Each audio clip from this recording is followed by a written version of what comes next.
படிக்கணும்னு நினச்சாலே எனக்கு பயங்கரமாக ஸ்ட்ரெஸ் ஆகுது, கோவமாக வருது.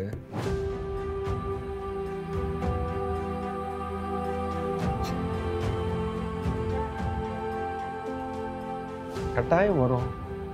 எதுக்குன்னா, நீங்கள் படிக்கிறதுனுடைய நோக்கம் என்ன தெரியுமா? எதுக்கு படிக்கிறீங்க? மார்க் வாங்கணும்.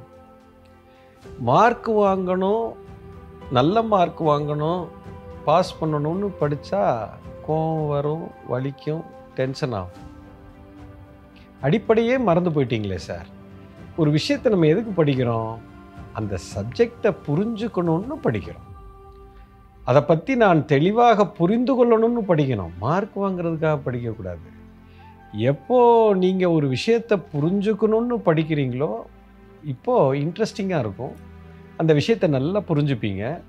எப்போ நல்லா புரிஞ்சுக்கிறீங்களோ நல்ல மனசில் பதியும். எப்போ நல்ல மனசில் பதியுதோ இப்போ அது மறக்கவே மறக்காது.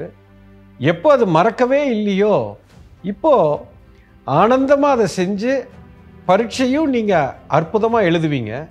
எப்போ அதை அற்புதமாக எழுதுறீங்களோ மார்க்கு தானாக வரப்போகுது. ஆனால் இதை நடுவில் இருக்கிறது எல்லாம் விட்டுட்டு மார்க்குக்கு போயிட்டீங்க, அதாவது ரிசல்ட்டுக்கு போயிட்டீங்க. உங்களுக்கு ரிசல்ட்டு தானே முக்கியம். எப்போ ரிசல்ட்டு முக்கியம்னு ஒரு விஷயத்தை செஞ்சீங்களோ நரகத்தில் தான் இருப்பீங்க. இதைத்தான் கிருஷ்ணர் சொல்கிறார், பலனை எதிர்பார்க்காத கடமையை செய்யும். முதல்ல படித்து நீங்கள் படிக்க போகிற விஷயம் அதை தெரிஞ்சுக்கணும்னு படிங்க. அதுக்கப்புறம் படித்ததை அப்ளை பண்ணணும். அப்போ தான் ஞானம் வரும். ஞானம் இருந்தால்தான் நீங்கள் வாழ்க்கையில் ஜெயிக்க முடியும். மார்க் வாங்கினா ஜெயிக்க முடியாது சார். ஸ்டேட் ரேங்க் வாங்கின எத்தனை பேர் 20 வருஷத்துக்கு முன்னாடி ஸ்டேட் ரேங்க் வாங்கினவங்க இன்றைக்கி எப்படி இருக்காங்கன்னு போய் பாருங்கள். மார்க் 100க்கு 100 வாங்கிட்டா வாழ்க்கையில் ஜெயிச்சிட முடியுமா? நிச்சயமாக முடியாது. மார்க்குக்கும் வாழ்க்கைக்கும் சம்பந்தம் இல்லை. படிப்பு மார்க்குங்கிறது வெறும் அறிவை மட்டுமே கொடுக்கும். அறிவு உன் வாழ்க்கையை காப்பாற்றாது.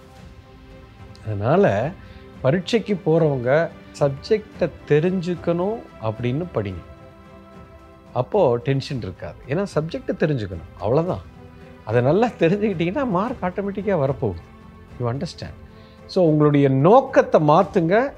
கோபம் வராது, டென்ஷன் வராது, ரொம்ப இன்ட்ரெஸ்டிங்காக இருக்கும். இதுக்கு வாத்தியார்கள், அதாவது பெற்றோர்களும் சரி ஆசிரியர்களும் சரி, அந்த நோக்கத்தில் தான் சொல்லியே கொடுக்கணும். ஸோ இதை சரியாக புரிந்து கொண்டால் உங்களுக்கு என்றைக்குமே டென்ஷன் வராது. ஒரு விஷயத்தை நல்லா புரிஞ்சுக்கணும்னு படிங்க, பிரமாதமாக படிப்பீங்க, மார்க்கு கட்டாயம் வரும். ரிசல்ட்டை பற்றி கவலைப்படாது.